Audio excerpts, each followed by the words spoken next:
Shalom, selamat pagi. Selamat berjumpa dalam Renungan Embun Pagi bersama dengan Kota Daud Ministry. Renungan pada pagi hari ini kita masih ada dalam tema serial Keluarga yang Diberkati.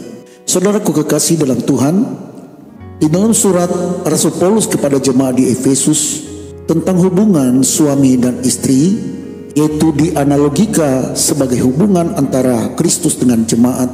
Di dalam ayat yang ke-22 berkata demikian, "Hai istri, tunduklah kepada suamimu seperti kepada Tuhan." Nah, tunduk seperti kepada Tuhan ini seringkali dianggap kontroversial, namun perlu dipahami dalam konteks keseluruhan nasihat Paulus tentang relasi dalam Kristus. Untuk itu, mari kita mendapatkan pengertian yang tepat mengenai peran istri dalam pernikahan dengan menyoroti beberapa hal. Pertama adalah pemahaman yang benar tentang tunduk. Nah, istilah tunduk seringkali disalahartikan sebagai penindasan atau ketidaksetaraan. Tetapi dalam konteks Alkitab, tunduk tidak berarti rendah diri atau tidak berharga. Di dalam nats ini menekankan agar istri tunduk kepada suami dengan sikap hormat. Tetapi hal ini harus dipahami dalam terang kasih yang saling menguntungkan dan keharmonisan yang dibangun di antara suami dan istri. Coba kita perhatikan di dalam ayat berikutnya dari ayat ini. Ia berkata, "Karena suami adalah kepala istri, sama seperti Kristus adalah kepala jemaat, dialah yang menyelamatkan tubuh. Karena itu, sebagaimana jemaat tunduk kepada Kristus, demikian jugalah istri kepada suami dalam segala sesuatu." Jadi, tunduk yang dimaksud adalah tunduk dalam kasih dan rasa hormat, bukan karena paksaan. Hal ini sejalan dengan prinsip Alkitab tentang kesetaraan dalam kasih, di mana setiap orang memiliki peran masing-masing yang harus dijalankan dalam kerangka keharmonisan keluarga. Hal yang kedua adalah gambaran daripada ketertundukan itu dianalogikan dengan hubungan jemaat dan Kristus. Rasul Paulus menyatakan bahwa tunduknya istri kepada suami harus seperti tunduknya jemaat kepada Tuhan. Kristus memimpin jemaat dengan kasih yang tanpa batas, penuh dengan pengorbanan dan kelembutan. Maka dengan demikian, tunduk kepada suami harus dilihat sebagai respon terhadap kasih yang tulus, bukan sebagai kewajiban yang berat atau menekan. Perhatikan di sini, seperti jemaat yang tunduk kepada Kristus, istri tunduk kepada suami karena kasih, kepercayaan, dan kerinduan untuk menjaga keharmonisan dalam rumah tangga. Hal ini juga menekankan bahwa suami memiliki tanggung jawab besar untuk memimpin dengan kasih dan pengorbanan seperti Kristus memimpin jemaat. Jadi dalam hal ini, seorang suami yang menjadi pemimpin di dalam keluarga tidak melakukan haknya secara sewenang-wenang. Hal yang ketiga yang kita pelajari dari tentang arti tunduk, yaitu di mana ketertundukan itu sebagai bentuk pelayanan. Di dalam hubungan pernikahan, tunduk bukanlah sikap pasif, melainkan bentuk pelayanan.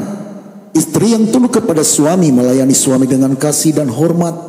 Ini tidak berarti kehilangan identitas atau hak, tetapi tunduk dalam arti bekerja sama untuk kepentingan bersama dengan saling menghormati peran masing-masing. Jadi, di dalam pernikahan, istri dipanggil untuk menjadi mitra yang sejajar dalam pelayanan rumah tangga, mendukung suami dalam peran kepemimpinan yang penuh kasih. Dengan demikian, tunduk merupakan bagian dari tugas bersama untuk membangun keluarga yang sesuai dengan kehendak Tuhan.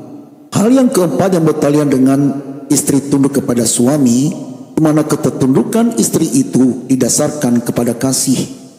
Nah saudara, di dalam Efesus pasal 5 ayat 22 ini harus dibaca bersama-sama dengan ayat-ayat berikutnya, di mana suami diperintahkan untuk mengasihi istri seperti Kristus mengasihi jemaat di dalam ayat yang ke-25. Jadi artinya tunduknya istri tidak terjadi dalam kekosongan, tetapi dalam konteks pernikahan yang dilandasi oleh kasih dan pengorbanan. Jadi, kasih suami terhadap istri mendorong istri untuk tunduk dengan penuh kepercayaan dan rasa aman. Ketika suami mengasihi istri seperti Kristus mengasihi jemaat, maka istri akan merasa dihormati dan dihargai. Dan tunduknya bukan karena paksaan, melainkan respon alami dari kasih dan kepercayaan terhadap suaminya.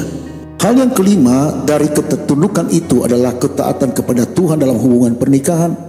Jadi Rasul Paulus mengingatkan bahwa hubungan suami istri mencerminkan hubungan kita dengan Tuhan.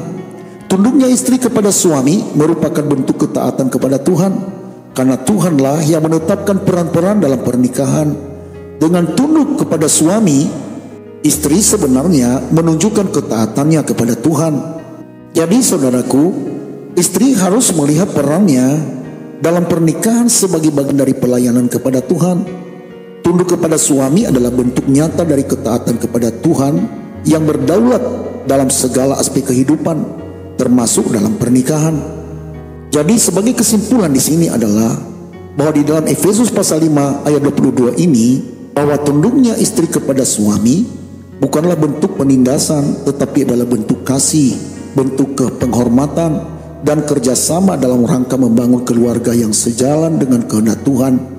Dalam pernikahan Kristen, baik suami maupun istri dipanggil untuk saling melayani, saling mengasihi, dan saling mendukung. Dengan tunduknya istri kepada suami sebagai respon terhadap kasih suami yang meneladani kasih Kristus kepada jemaat. Untuk itu, mari kita jaga keharmonisan di dalam keluarga kita, bukan hanya mencapai keluarga yang baik dan bahagia, namun lebih daripada itu, untuk menjadi saksi bagi dunia ini bahwa kita adalah anak-anak Tuhan. Kasih karunia dari Allah Bapa, cinta kasih setia dari Tuhan kita Yesus Kristus, persekutuan di dalam Roh Kudus mengawali keluar masukmu mulai sekarang ini sampai Tuhan Yesus datang kembali. Saya Pendeta Zalhu di sini. Saya ucapkan selamat pagi, selamat beraktivitas. Tuhan Yesus memberkati kita sekalian. Shalom, Maranatha.